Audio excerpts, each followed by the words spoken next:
Presented by Ebix cash. हर खुशी के लिए काफी है।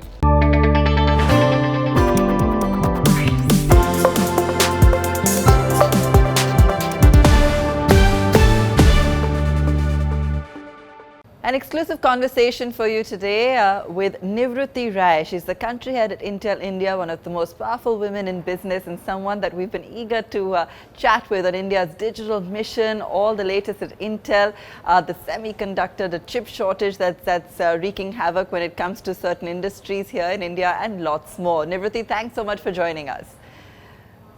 Thank you so much, Abha, and looking forward to talking to you. So let's dive in, Nivruti. Intel's vision for Digital India mission. Talk to us about that, the kind of role that Intel is planning to play in order to achieve this goal. Sure. Wonderful question to start with, because that gives me an opportunity to start with Intel's vision statement. So Intel's vision statement says, creating and enabling world-changing technologies that improves the life of every single person on this earth. Three things stand out. One is, building and enabling technology. Second thing stands out, creating value for every single person on earth. Creating value means something valuable should come out socially as well. And touching the lives of every single person on earth means scale. So what we are equipping ourselves is with technology that, we call it like the 4 to 5 superpowers. One of them is cloud, then is network, third is access, and fourth is devices. And devices could be anything from laptop, desktop, all the way to cars. So we are working on this stream that, starts from cloud, connects to the network, go to the edge, and then the devices. So we are working on all these technologies. So essentially a solution that will be enabled for multiple verticals or segments, as we call it. So whether it is health, whether it is smart mobility, whether it is education, whether it is looking at online retail. So we will be looking at any segment that needs this support, which goes from device to cloud, and building technologies like artificial intelligence, building technologies like blockchain for security, building technologies like 5G, not only limiting to 5G, but connectivity that enables our villages also. Now, why is this important? You can think of it as a framework. Right. This framework can be applied in multiple verticals, like I said, from health to e-retail platform. Now, what we've seen, Abha, is over the last 2 years, the pandemic has only accelerated the technology adoption. Most all of us at Intel India were working virtually, from our homes, enabling the technologies and leveraging the technologies. So I can tell you, the analysis says the speed at which the world has adopted digital technology is something that we would have otherwise adopted in 3 years. The amount of digital transactions, and by the way, India is leading in those digital transactions, enabled by many platforms, national levels that we built. So now, when this world is running towards technology adoption to enable life and quality of life, we have a big role to play, because whether it is education, whether it is reducing the accidents on the road, or it is enabling online shopping and many other verticals like this, Intel is playing a big role. And Intel India specifically, I can call out that we are doing a lot of things in this framework, enabling researchers, enabling students, enabling governments, as well as enabling industries, to leverage this framework or portfolio bouquet of technologies to enable their verticals or their segments they are in. So give me an example, Nivruti, on where and how this is having an impact, whether it be a small example or a big one, because I know that this is all about, as you said, laying a framework and for long-term development. So I understand that context that you're working towards. But share with us, for our viewers, to really understand how this will make a larger impact going forward. Sure. So the first thing is, the base of driving any technology is driving the skilling and understanding. On top of that, okay, now we have understood technologies I have understood the framework, Intel, that you're bringing in. Yeah. What are some of the trainings that we have to do to enable? So skilling and training kind of go together. Okay. Then, okay, now we understand, let's do some research. Let's make some research that makes this framework or technology relevant for India. I don't want to copy exact something in United States or Europe, because our needs are different. So, we are enabling research. Not only research, then we are enabling adoption. That means you are participating in adoption of technology. And for the adoption of the technology, is there any policy, regulatory requirement? So we are in all these different segments. Now, let me just tell you, in terms of skilling and training, we have participated with government organizations, schools, for example, like CBSE, and we have created an AI program which has trained 200,000 kids between 8th through 12th all across India, almost all states that you can think of. So, and continuing to do more. In terms of training government resources, government officials, we have trained 5,000 people. Okay. Now we are looking at a AI for citizen program that we can enable 1 million Indian citizens on multiple languages. I'm forgetting the number of languages that we have this programming. It's a 4-hour self-learning app, gaming app like program that intends to train 1 million citizens in 1 year. The intention or agenda behind this is to make sure people understand that this technology is not a black box. Okay. This technology needs many different skills. And here are the use cases, from governance to surgery to online platform. All of it can be enabled such that people can now start thinking, what can we do? Now, once we've trained that and enabled people to think, we are also working with a startup incubator with IIT Sine Mumbai, as well as Department of Science and Technology, and incubated 80 plus startups over the so many years. Okay. And I'm happy to tell you that my measurement of success is not just the number of startups, because we all know that in 5 years, 90% of the startups die. My measurement of success is, can we hold their hands, help them to go to market and be revenue generating?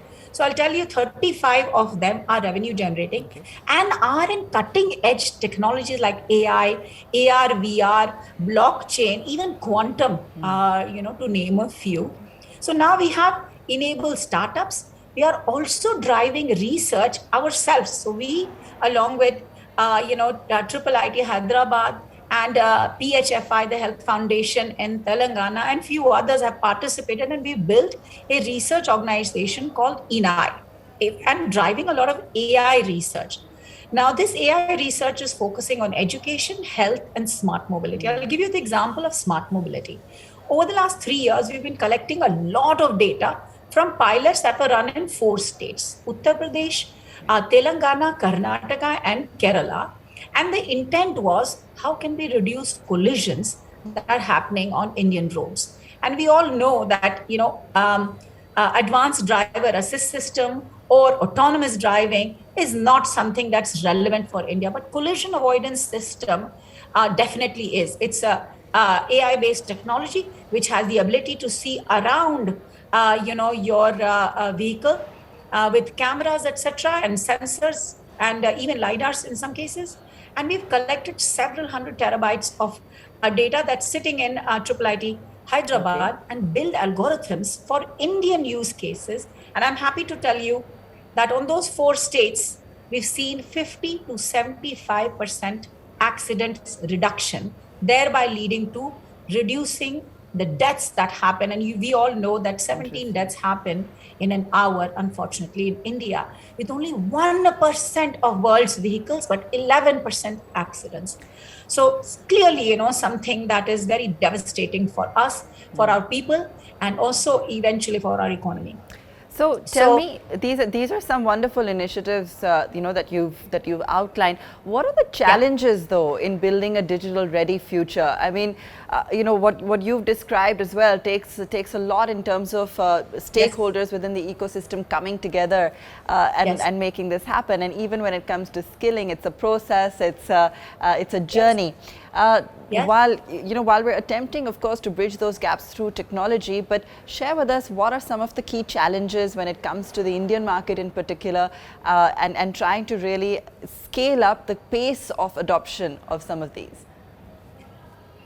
The reason I'm smiling is I learned something. Trying to do something for the country is patience and persistence. If I were to look at, creating this kind of work within the boundaries of Intel, I would have done it in about a year's time, and 3 years, and I'm still going. The reason is, our country is very democratic, and as a result, there are very many decision makers. So what we have to do is at all levels find out who really our partners are and the decision makers are, and get their support and buy-in to enable a technology.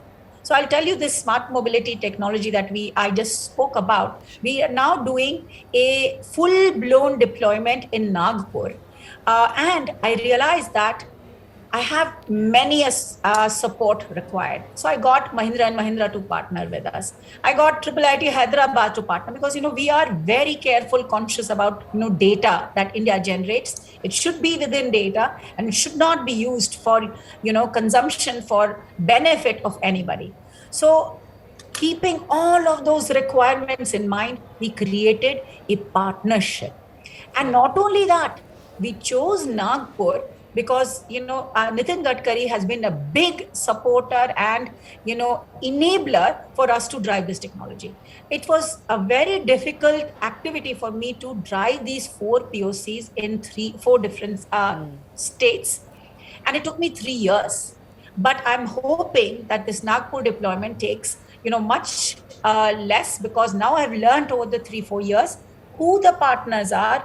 I've got to partner with government, I've got to partner with academia and my industry partners to enable. And it is slow, but definitely made significant progress. The last thing I want to say, the challenge, while we all say, and I myself say, I'm equally guilty, that India is 1.3 billion people. Each person is a data factory. We are generating, several mega gigabytes of data, and but that data is not in a consumable form. There's a lot of noise in this data. So while we are a very data rich country, there's a lot of noise in this data, and the data is very distributed all over the place. But we were successful with building a lot of digitally revolutionizing technologies based on Aadhaar. Based on Aadhaar, we build this unified payment interface and many other platforms. I do believe that we will be able to leverage this data, which is distributed, which is very noisy, which needs a lot of policy support. We will be able to do it.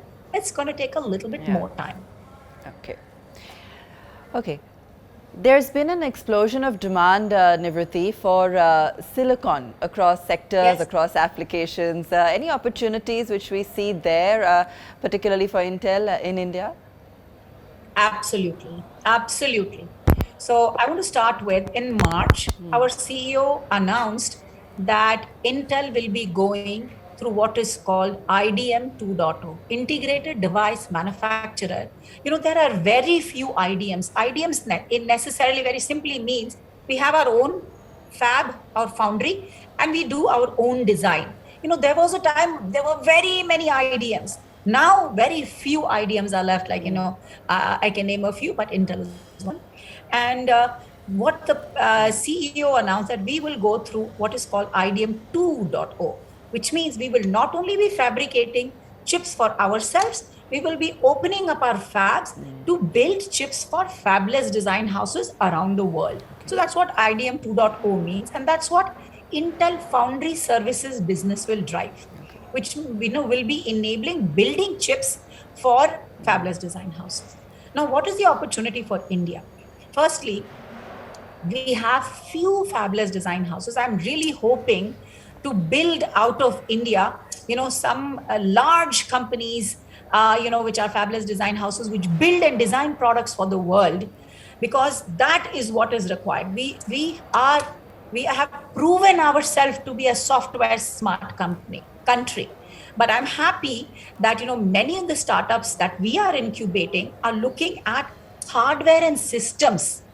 And to enable these kind of hardware and systems startups as well as industries which are looking at designing, Intel Foundry Services will be open. And I'm confident that it will be a mutually beneficial partnership between Intel and India. Why? And I'll tell you. IFS or Intel IFS can become a trusted partner for India, building its chips with complete privacy, security, as well as customization. Now, what can India do for IFS? I honestly believe that a semiconductor ecosystem needs to be well understood. It has many players in it. If you think of design houses, oh yeah, we are great. We are actually designing the most complex chips out of India. But we are amazing in design ecosystem, but we have very few fabulous design companies who actually have a product that they are building. We have very few EDA companies that are building tools or IPs. So opportunity is, let's come together, define this ecosystem, build these contributors, even raw materials. Like India does amazing raw materials for pharmacies, for agriculture. Can we do the raw materials that go into the fabs? The requirement will be, the precision has to be 100x higher, but we can do it. And I'm thinking I'm going to climb stairs slowly and help build this ecosystem with the goal of driving much more for foundry and for enabling the semiconductor shortages out of India. That's just what I was going to ask you about next. The big shortage of semiconductor chips that we've been seeing, and it's really been, holding captive the auto industry, for instance, and having other implications across the board. Share with us, really what's happening there for our audience. What's the current status as well of semiconductor manufacturing in India? When do you see the shortage ending? Okay, so wonderful question. Semiconductor shortage is a story that everybody is talking about. The Quad, recently our Prime Minister's trip to US talked about it. It is a big shortage. And the shortage only got accelerated because of this pandemic, because everywhere there was a need. Wherever you're driving digitization, wherever you're driving compute, wherever you're driving transmission or storage, you need semiconductors. So everybody's need, quadrupled. Not only need got quadrupled, people started procuring these chips and saving it. And it created this, shortages around the world to an extent that auto companies were looking at shutting down because the cars wouldn't be able to sell. And, I myself experienced, I was in US, and this one car that I typically rented for a month for $500 was being charged $5,000. So I got a shock. So these guys said, no, because of the semiconductor shortage during the COVID, we sold off our cars. Now we cannot buy them back. So shortage is real. Now, how can we contribute? The semiconductor ecosystem is not very geographically spread. Japan is amazing in substrate. There are countries in Taiwan, China, and South Korea, which are driving a lot of foundry. There is some countries which are dominating in assembly test manufacturing, some in equipment, some in raw materials. So I feel the strategy that the world is driving is, firstly, make this ecosystem a little more diverse. And if the ecosystem is going to be diverse, India has a huge role to play. The biggest thing that we could do is participate in many of these ecosystem needs, for example, raw materials, IP provide. I'm very happy to see that there was a time, India, all software, unicorns. Now I'm seeing product and IP unicorns. I'm very happy about one IP company that was doing SerDes, high-speed serial IOs. So we need more such IOs. We need more such EDA vendors. And importantly, can we build a capability that we can enable assembly test manufacturing? So India has a role to play. This shortage is real. I don't think it's going to, be more than 5 years. I think 5 years you'll start seeing things that people are investing in now, will be fully functioning and contributing, developing. Intel itself is spending several $billions to increase the fab capacities. Easier to expand than to start fresh. And that's the strategy Intel has taken to expand the fab that's already existing in Arizona. And, we will continue to look at how can we create a mutually beneficial partnership between Intel and India. And I'm in a good position to do so because not only do I have the country leadership role, I'm also I have a significant role that I'm driving out of India for Intel's foundry services. And as a result, it's, within my duty for Intel to look at what can do best out of India for IFS and for Intel. So that's just my final question, Nivruti. You've outlined for us, strategy, vision for Intel here in India. In terms of, numbers or in terms of outlook, potential, give us some kind of indication, as to how you were perhaps hit during the pandemic vis-a-vis how growth is back on track and really what the future potential is looking like. Any indication of the kind of growth that you anticipate on the back of some of the strategies you've outlined? Sure. So, Amma, I actually didn't suffer in the pandemic. In fact, we continued business as usual. In fact, we grew during the pandemic also and continuing to grow. With the new charter that I have to help enable Intel's foundry aspirations, I'm growing. I'm growing on a daily basis. But the difference that the pandemic has done is when we come back full force to work out of campus, we will have a hybrid model. So therein, if I have a hybrid model, I have 30% immediate increase in capacity to seat my people. Okay. So I'm looking at hybrid model as an opportunity. I have almost grown during the pandemic. The impact of pandemic, otherwise from humanitarian perspective was very bad on us. From business perspective, we were growing because our client business, which means the laptop, desktop, grew significantly to the tune of 20+%, which means we had to continue to grow to build those user equipment that I talked about in the framework from cloud to user equipment. And I'm continuing to grow because Foundry is a new charter that we have out of India, and we'll continue to build the R&D. I'm growing from strength to strength to strength. Okay. Whether it is in the network space, we are trying to drive a lot of 5G enablement for Airtel and Reliance. Both the companies are working beautifully in tandem with us to enable virtualization for RAN or open RAN, flex RAN kind of solutions. We are working with them. With Reliance, we are working on AI technologies. We are working on cloud technology. So it's an amazing opportunity. All this digitization will require more cloud, more network, more edge, and more devices. And we have, a lot to win as a country, India, and Intel to enable the growth. Fabulous. Nivruti, always a pleasure. Thank you so much for joining us here on Business Today. Thank you so much, Abha. Lovely talking to you, and really hoping and praying the world comes out of this pandemic and we can see each other face to face. Absolutely.